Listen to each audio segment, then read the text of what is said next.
Okay, this is now the 5-Minute Tarot for the 21st of October 2017. And I wanted to tell you today kind of what I'm doing, but also I'm going to end up talking about the Five of Cups. But I need to explain a few things before we get to that point. There's a website called winwithoutpitching.com. And it was developed or created by this fellow called Blair Enns, who used to be in advertising. And what you would, it's the website is kind of for creative agencies, but we can apply it to ourselves as well. And what it had to do with Win Without Pitching was the idea that, or was the normal procedure that if you're an advertising agency, clients will come to you and you've got to give them your best ideas for free, in hopes that they'll pick you or that they'll choose to work with you. And he didn't like the fact that he had to keep giving away his best ideas for free. So that's, and an advertising pitch it's when you present your ideas.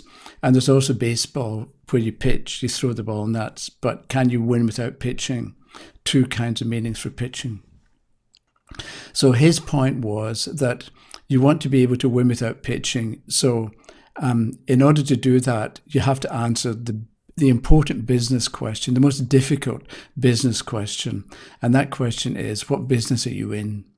Because advertising agencies, they would do a little bit of logo design, a little bit of website, a little bit of copywriting, a little bit of packaging and so on. They would do all sorts of different things. And he says, what you have to do is focus. You have to answer the question, what business are you in? And when you know what business you're in, you know what you focus on, or what you can, or what you ought to focus on. And you also know how to position yourself. So when you're presenting your company or yourself, whatever it happens to be, to the world at large, you know how to position yourself, what to point out or what to say. So this, if you read cards for people, you can look at Win Without Pitching and you can download the book that he wrote. And you personally may not make much use of it, but let's say somebody comes to you and they want to know, I want to start a business, is it going to work? If somebody asks you that question, you now, the reader, have a really important point to make, because you say to the questioner, okay, what business are you in? You need to answer that question so that you can focus and so you can position yourself. And that's extremely valuable information to give to somebody. So let's say somebody wants to know, I'm going for a promotion. Is it going to work, or what should I be involved in? Again, you can make use of the information that Blair Enns tells you in Win Without Pitching to make the questioner better able to see the sense of what they're doing or to make better decisions and so on. So there are good reasons for. Also, if you want to make a living or to have more than just an occasional reading, but you want to present yourself as a tarot reader, let's say, what business are you in? Are you offering advice? Are you answering questions? Are you a counselor? Are you a shoulder to cry on? You know, that kind of thing, because you can say you're a tarot reading, but what do you actually mean by it? So I read this a couple of months ago, and since then, up until yesterday, I've been trying to figure out, what business am I in? Is it education? Yes and no. Is it counseling? I don't like the word. Is it coaching? Is it life coaching? And I don't like either of those words, partly because I've come across coaching from other people, and you see it in ads and you see it on YouTube and on Facebook and so on. And I've never really wanted to be associated with the idea of coaching. Or am I new age? Or I don't know what. So I had to answer the difficult question, and so that I know what business I'm in, and therefore how I focus and what I want to present. Because I do kind of a lot of different things. I do readings and tarot readings, and I've got some astrology classes, and I do various other things. I've got sentimental writing, I've sentimental websites. So I really had to, I recognized, or I thought that I had to focus and I had to answer the difficult question, what business am I in? And then yesterday or 2 days ago, a word came to mind. And I looked up the origin of the word, and it means to make, to create, and to pile up. And I thought that's me. That's my business now. So on the one hand, I'm going to make stuff. And if you watching this, if you want to make stuff, make anything, I'll support you and encourage you in your making of whatever it happens to be. And if I can assist you, then I'll assist you happily.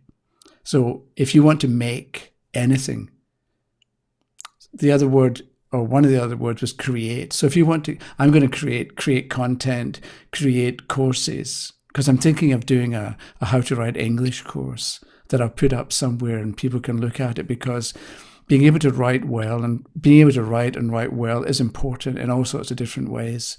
And I'd like to put some, because I used to teach English writing or report writing, and I'd like to put up some kind of online course or online material so that people can follow through and develop a better ability with the English language. So I've got things that I want to create. If you want to create anything, I would encourage you, and I'm encouraging you to go out there and create. And if you need assistance, I can also give you assistance if you want. The third word is pile up. And so I thought the videos that I make, I'm sending you or giving you information, but I've been kind of piling it up. So I spoke a while ago about I Am Gladiator, and then the follow-up to that kind of built on top of I Am Gladiator. And then today I can add to a little bit more, and over time I'm building up, I'm piling up. So I'm giving you information in different kinds of ways about different things that will enable you to pile up understanding or pile up knowledge. And I'm doing the same for me. So pile up, I looked up the word pile as well, and it comes from a root that means that is a pillar or a pier for a bridge. And I thought, that's what I like to do, and that's kind of what I'm doing. Because if you're building a bridge from here to there, from one side of a ravine or a river to the other, and you're making forward motion and you want to be able to cross safely to another bank or another shore or another situation or state of understanding, or develop a certain ability, so you're a beginner here and you want to become an expert over there, you need to get from where we are now or where you are now to someplace later or someplace over there. And you can do it by means of a bridge, but a bridge, not a suspension bridge, but one that's built on pillars or piles. So this now brings me to the Five of Cups, because if you look at the Five of Cups, you've got a bridge in the distance. So with the Five of Cups, it may be important for you, the reader, to point out that if the person in the Five of Cups is going to make progress, or if they're going to become comfortable or stronger or more certain, they need, the bridge is there, but they need a solid pile, a solid pillar upon which will enable them to build the bridge to get to the other side. So it means that I think with the Five of Cups, part of what it can be important to talk about with the Five of Cups is what's the question you're building? What are they laying on top of what they already know or what they already have? And are they building a strong pillar, a structure that is strong, that makes sense, so that later they can build a roadway or some kind of service across, and the future path they travel is going to have a solid foundation, and it's not going to fall apart when they put their weight on it. So that's my plan. I'm going to create, I'm going to make, and I'm going to pile up. And if you want to do the same, I'll have information. And this is partly because I've been ignoring answering comments on YouTube and a few things on Facebook as well. And it's partly because I didn't really know what to do. I could just have answered them, but I sort of wanted to know why I was answering them, why I was answering the questions, more than just being polite, but to have an idea of what direction I want to take, I want to go in, and maybe what direction I want to point the questioner in or the commenter in. And now that I have a word that I can relate to, that has certain meaning, the making, the creating, and the piling up, I think I can do more now that I know what I'm going to focus on.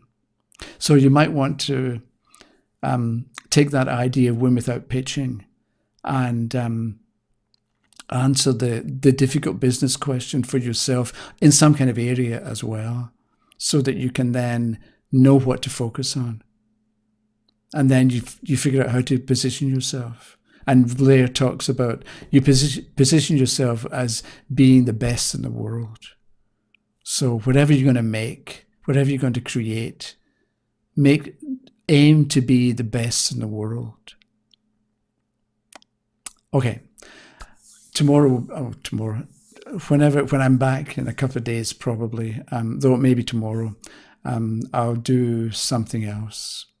I'll give you some more stuff to pile up on what you've already got. Thanks for watching, and if you have comments, leave them down below, and we'll talk again. Okay? Bye-bye.